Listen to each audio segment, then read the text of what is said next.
A isonomia de vencimentos entre servidores do interior e da capital do Judiciário Cearense e a ascensão funcional são as principais bandeiras de luta do Sindijustiça Ceará. Para falar sobre essas reivindicações da categoria, nós conversamos agora com o presidente do Sindijustiça Ceará, Dr. Roberto Eudes, e com o coordenador jurídico da entidade, Dr. Emanuel Alves. Dr. Roberto, é um prazer tê-lo aqui no nosso estúdio. A gente agradece a participação, primeiramente. É um prazer estar aqui e poder explicar para a população. Dr. Roberto, quais são as principais reivindicações da categoria? Bom, são alguns pontos que vêm acumulando durante anos. Em 2004, por exemplo, nós temos um problema que foi criada a Lei 13551/2004, que acabou com a diferenciação de entrância, porque, por exemplo, os juízes, eles estão hierarquizados. Então, o juiz entra na primeira entrância, após certo tempo e sob determinadas condições e títulos e tudo de concorrência, ele é promovido, por exemplo, para a segunda. Então, ele é premiado com salário, tem uma hierarquia. Nós, servidores, nessa lei, quando foi baixada a lei, porque existia essa hierarquia de servidores na primeira, na segunda, na terceira e na entrância especial, que é da capital. Porém, a gente nunca sai da primeira entrância para a segunda e recebe esse plus a mais salarial vencimental. Então, com a edição da Lei 3551, acabou essa questão da diferenciação de entrância. Então, todos os concursos que foram feitos, a partir de 2004, foram feitos, tanto a pessoa está lá na comarca, por exemplo, de Jati, como na comarca de Fortaleza, o Código 101 em contra-cheque é o mesmo. Então, agora os servidores que adentraram no Poder Judiciário antes de 2004 continuam com essa diferenciação de entrância. Portanto, por exemplo, colegas que hoje se encontram, por exemplo, na comarca de primeira entrância, como Heriutaba, ele tem um fosso salarial vencimental de 60% em relação ao mesmo colega de cargo e tempo de serviço, só que se encontra na capital e tenha feito concurso para a capital. A diferença de 60% de quem está na primeira entrância para e quem está na especial. Isso. O da segunda para entrância especial em torno de 40% e da terceira entrância, que é o pessoal tipo de fóruns como Tianguá, Crato, Tauá, que são fóruns maiores, Itapipoca. Esse colega tem uma diferenciação de 20% com os colegas da entrância especial. Então, realmente, dependendo da comarca que você está trabalhando no interior, o fosso aumenta ou diminui. Mas tem sempre uma diferenciação salarial de pessoas que fizeram o mesmo concurso, porque a maioria fez, na época, o concurso em 95, concurso da ESAF, da Escola de Administração Fazendária. A prova foi a mesma, a atividade que essas pessoas vêm fazendo é a mesma, mas, no entanto, estão sendo discriminados. E nós, como sindicato, nós assumimos a gestão em fevereiro, resolvemos encampar essa bandeira de fazer e corrigir essa injustiça histórica para com esses servidores. Doutor Emanuel, como o senhor avalia essa distinção salarial entre o pessoal que atua no interior e que atua na capital? Isso é, na realidade, uma discriminação? Com certeza. Inclusive, o próprio Conselho Nacional de Justiça já identificou em nota técnica que isso fere o princípio constitucional da isonomia, né? São servidores que exercem as mesmas atribuições, ocupam os mesmos cargos, têm o mesmo tempo de serviço, mas têm remunerações diferenciadas. E isso, com certeza, é uma violação que se repete a cada mês, né? Cada mês aquele servidor que executa o mesmo trabalho, tem a mesma qualificação, está ganhando menos que o servidor lotado aqui na capital. Mas o senhor tem conhecimento se essa prática ela ocorre no judiciário de outros estados ou só ocorre no judiciário cearense? Só ocorre no judiciário cearense, porque é um equívoco muito grande, né? O juiz, ele não é removido, ele é promovido. Quando ele sobe de entrância, isso importa no aumento da remuneração dele. Mas o servidor, quando ele muda de uma comarca, de uma entrância para outra, ele é apenas removido. Isso não muda em nada a remuneração dele. Então, isso realmente é um descrime inaceitável, né, contra os servidores do interior, que agora o Sindicato de Justiça Ceará, junto com a administração do presidente Arizio, pretende resolver. Doutor Roberto, há uma luta encampada também pelo Sindicato dos Oficiais de Justiça do Estado de Ceará de ampliar a jornada de trabalho da categoria de 30 para 40 horas semanais. O Sindicato de Justiça, ele é a favor desse pleito? Bom, na realidade, nós temos uma parceria com os sindicatos oficiais no que é convergente, né? Então, por exemplo, nessa questão da jornada de trabalho, é bem bom que se diga, é um pleito que foi arrancado lá numa decisão do CNJ, realmente os frutos dessa luta, principalmente da entidade Sindojus, sindicatos oficiais. Nós estamos como parceiro ajudando nessa questão das 40 horas. Agora, nós, por exemplo, servidores de secretaria, nós temos uma visão e lidamos diretamente com o chefe imediato, com o juiz. E nós temos no nosso quadro muitas servidoras que são mães, né?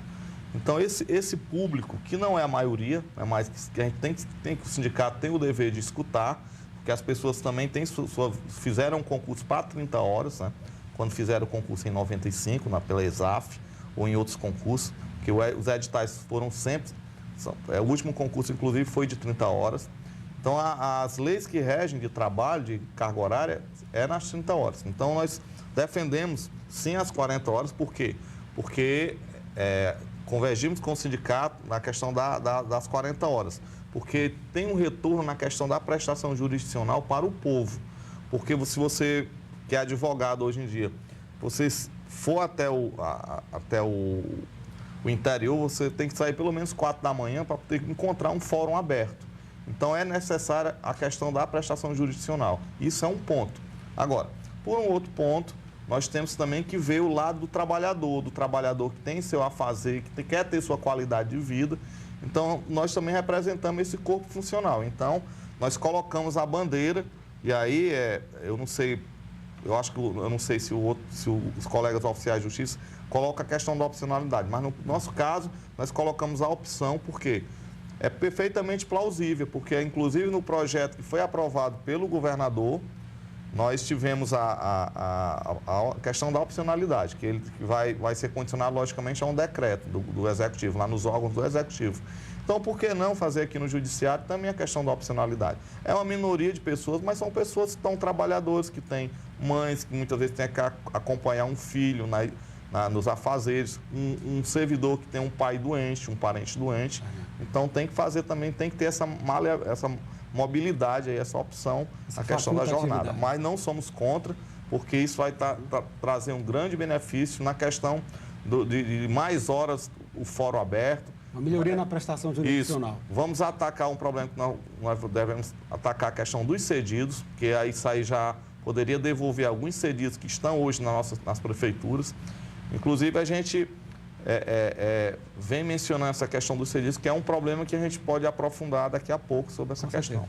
Doutor Emanuel, no final do ano passado, o Poder Judiciário do Estado de Ceará sofreu um corte da ordem de 129,8 milhões, salvo engano, quase 130 milhões de reais. Esse corte, ele pode, de alguma forma, inviabilizar algumas das reivindicações do sindicato? Pode. Porque desses 129 milhões foi um absurdo, né? Fere a autonomia financeira do Poder Judiciário, a autonomia administrativa. Como é que eu vou gerenciar, né, se eu não tenho os recursos orçamentários destinados às ações do planejamento estratégico do tribunal, né? Mas, além disso tudo, a maior parte do corte foi na área de pessoal e encargos sociais, 107 milhões. E a área de pessoal é protegida constitucionalmente. O parlamentar pode emendar o orçamento, mas ele não pode emendar na parte de pessoal e encargos sociais, justamente para não inviabilizar aquele órgão ou poder. Então, esse corte é totalmente inconstitucional e, da maneira como está, se o governador não é nem suplementar, porque a verba é do Poder Judiciário, é devolver a verba que cabe ao Poder Judiciário. Se isso não acontecer, todos esses pleitos, como a questão da ampliação da jornada de 40 horas semanais, está em risco. Como também concursos, né? O próprio concurso, né, para a contratação de juízes. Né? Juiz. Está orçado em 8 milhões a questão da posse dos novos juízes. Isso foi cortado, né, do orçamento, né? Agora, a gente não pode achar que o corte no orçamento seja um escudo para que o tribunal não negocie com o Poder Executivo. A gente tem que solucionar o impasse. E é por isso que o Cine Justiça tem essa missão de sempre estar negociando, procurando soluções possíveis para o impasse. Doutor Roberto, qual a sua percepção, qual a sua avaliação a respeito desse corte no orçamento 2012 do Judiciário? Bom, na realidade, como o colega do sindicato, Emanuel, falou, na realidade ele está impedindo várias questões. Por exemplo, de pleitos corporativos nossos, né, logicamente, que nós também temos a nossa parte lá que nós estamos reivindicando, como a questão das ascensões funcionais, jornada de trabalho, algumas coisas. A questão das bolsas de estudo para capacitação dos servidores, que são pleitos dos sindicatos também. Mas também temos um lado, por exemplo, os projetos, por exemplo, do Fermojul, que está se tentando ampliar o Fermojul para melhorar o atendimento aí até para o povo. A questão como você falou, a questão de juízes, concurso de juízes, a questão do concurso de servidor. Inclusive, a gente até fica assim um pouco triste, porque nessa luta toda, quem tem se manifestado contra o corte é o Sindicato Sinjustiça e o Sindojus, Sindicato de Trabalhadores do Judiciário. Eles pelos oficiais, nós pelo restante da categoria, né? E, infelizmente, a Associação Cearense dos Magistrados, que teve, por exemplo, um pedido atendido em relação ao auxílio moradia, que, no nosso entender, é um auxílio moradia pago indevidamente, porque é uma dívida que, no entender da gente, prescrita. Então, por exemplo, eles tiveram seu pleito atendido, por um lado, uma dívida que a gente entende de 97 já prescrita. E aí, assim, eles não saíram às ruas, à TV, em nota pública, para defender a autonomia do Poder Judiciário nessa questão aí do corte. A gente lamenta. Ficaram omissos. Ficaram omissos. Inclusive, agora, é muito esquisito, porque mais um pleito foi reivindicado agora, que é o chamado indenização de transporte para juiz, que nós achamos um pouco sem sentido. Era bom até que depois a associação explicasse para a sociedade o que é que se trata isso. Porque a gente sabe que os trabalhadores comuns, as pessoas mais simples, têm o seu passe-card para se deslocar de ônibus, porque realmente tem um precedente que a pessoa precisa se deslocar aí. Agora, não se entende o que é que um magistrado que ganha muito bem, que foi premiado com esse auxílio moradia por conta do governador, que era bom que fosse dito, porque o governador deu um prêmio para essa classe. E, infelizmente, a gente lamenta, porque talvez até lamenta, porque agora, além de sair, eles estão agora com esse pleito da indenização de transporte que eles estão reivindicando no CNJ, e vem lá pedidos e mais pedidos. E deveriam, pelo menos, dar uma contraposição, lutando pelo orçamento realmente do Poder Judiciário, inclusive para ampliar a vaga para juiz, para a criação de vagas, para ser coerente, né? Verdade. Doutor Emanuel, o Sindijustiça tem uma assembleia já agendada, marcada para o dia 13. Há o risco de uma paralisação geral por parte da categoria? Ah, sim. Claro que, como todos, a greve digamos assim, é a última arma da classe trabalhadora numa negociação, né? Ninguém faz greve porque quer.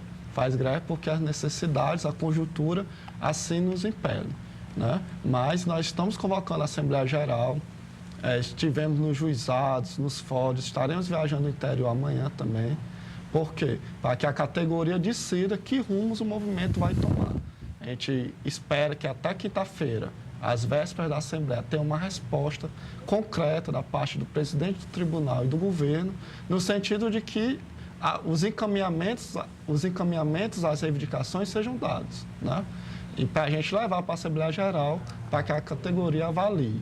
Mas a possibilidade de greve está no edital e nós vamos tratar disso na Assembleia Geral na próxima sexta-feira. Doutor Roberto, o senhor esteve reunido no começo da semana com o presidente da OAB Ceará, doutor Valdetário Andrade Monteiro. Foi estabelecido algum canal de negociação com a participação da OAB? Bom, na realidade, na sexta-feira passada, nós tivemos, o presidente da OAB entrou em contato comigo, marcou essa reunião que houve, né, no caso, ontem, e a gente, na segunda-feira, no caso, e nós tivemos lá, fomos com o maior prazer para ver o que é que ele tinha a dizer. Ele está interessado em mediar, se colocou prontamente a mediar, a gente inclusive agradece, né, a intenção dele, porque, na realidade, os advogados têm interesse nessa questão. O judiciário não é uma ilha.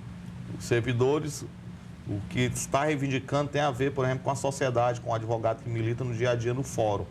Então, na realidade, o doutor Valdetário intervém no momento exato, é bem aceito, e foi colocado aí por ele, disse que entrou em contato com o procurador Fernando Oliveira, está se tentando costurar um acordo para evitar a greve no judiciário. A greve, realmente existe essa possibilidade de greve muito próximo.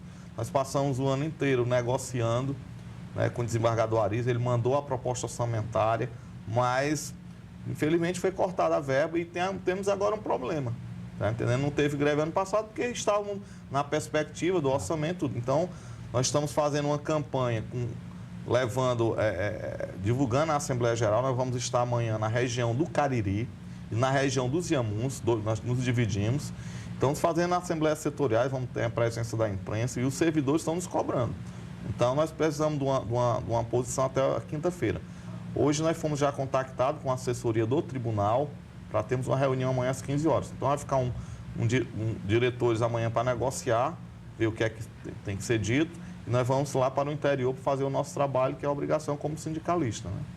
Doutor Manuel, a utilização de servidores cedidos pelas prefeituras nas comarcas do interior tem preocupado bastante tanto juízes quanto advogados. Como é que o senhor avalia essa questão da utilização de servidores que muitas vezes não têm uma qualificação adequada para lidar com o processo, para atender o advogado, para auxiliar o juiz? Além da questão da qualificação, o mais preocupante é, mais uma vez, um oferimento à independência do poder. Né?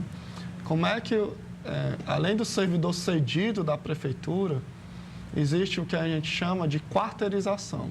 A prefeitura terceiriza alguém, sem concurso público, e o empresta para o Tribunal de Justiça. Então, o que acontece? Além da má qualificação, que até são pessoas que têm um interesse, né? Que estão ali para ganhar o seu sustento, né?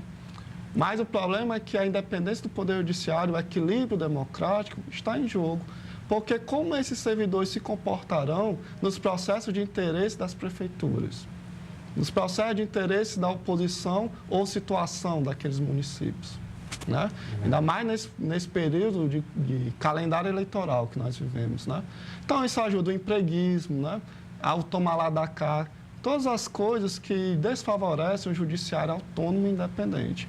Então, as coisas são realmente casadas. A gente está tratando do corte orçamentário, né? Da capacidade do tribunal gerenciar os seus recursos humanos e, ao mesmo tempo, existe essa questão de servidores cedidos, que o Cine Justiça já denunciou, inclusive, ao Conselho Nacional de Justiça, na auditoria, né, que houve no Tribunal de Justiça no ano passado, para que tomasse as providências cabíveis. 1/3 da mão de obra do Tribunal de Justiça não é composto por servidores.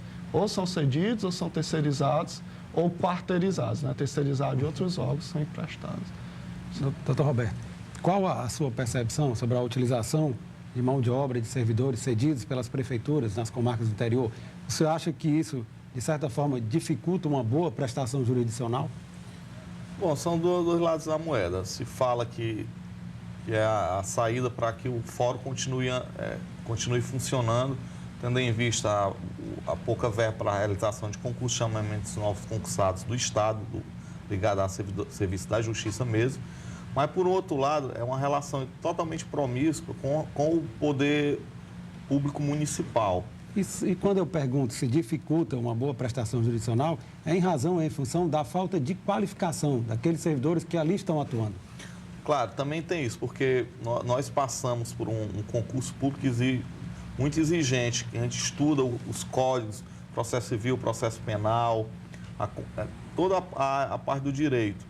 Então, esse pessoal, ele na realidade, trabalham lá de forma mecânica, sem falar ao lado da questão da independência, porque eles estão ali, se eles ficam ali, eles trabalham, por exemplo, no cartório eleitoral, que o cartório eleitoral no interior é ligado ao próprio TJ, né? Então, o juiz eleitoral, muitas vezes, é o juiz da comarca, também do Tribunal de Justiça, mesmo sendo ligado ao TRE.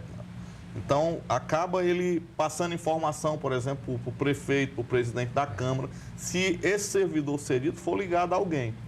E eles ficam fazendo o trabalho da gente, que realmente quem é para fazer é a gente. Então, por um lado, faz o trabalho mal feito e ainda a nossa carreira fica jogada na lata do lixo. Tem esse lado. E a população fica a ver, por exemplo, o cidadão tiver um processo, por exemplo, contra o prefeito, por exemplo, um sindicato de trabalhador rural, de prefeito ou de servidor, contra servidor municipal, o prefeito pode ter muitas vezes acesso até uma decisão. Quer dizer, tem a questão da quebra do sigilo funcional, certo? Do sigilo funcional. Doutor Roberto, infelizmente nós estamos chegando ao final da entrevista O OAB na TV Mundo Jurídico agradece a sua participação, faz votos de que se chegue a um consenso em nome de uma boa prestação jurisdicional e abre espaço para as suas considerações finais. Bom, primeiramente agradecer, né, o espaço da TV O Povo, né? E a gente está aqui esperando uma solução para essa questão, para evitar a paralisação no judiciário cearense, porque nós somos uma categoria de 3.500 servidores na ativa. Nós temos objetivamente essa reunião sexta, o outro sindicato também vai se reunir. Então a gente precisa ter uma solução mediada. E contamos com o apoio, inclusive, da OAB, através do presidente Valdetário, e a gente poder encontrar um meio termo, para evitar uma paralisação. Doutor Manuel, suas considerações finais. Eu também gostaria de agradecer o espaço, né, da TV O Povo, programa. Também testemunhar o empenho, né, do Valdetário no encaminhamento na negociação. E dizer que o Sindicato de Justiça Ceará está empenhado numa prestação jurisdicional de qualidade, né? Nós sabemos que o interesse corporativo está subordinado ao interesse público, que é superior. E é com esse foco que nós trabalhamos. Nossas reivindicações é para que a justiça caminhe de forma mais célere, de forma mais justa e mais independente.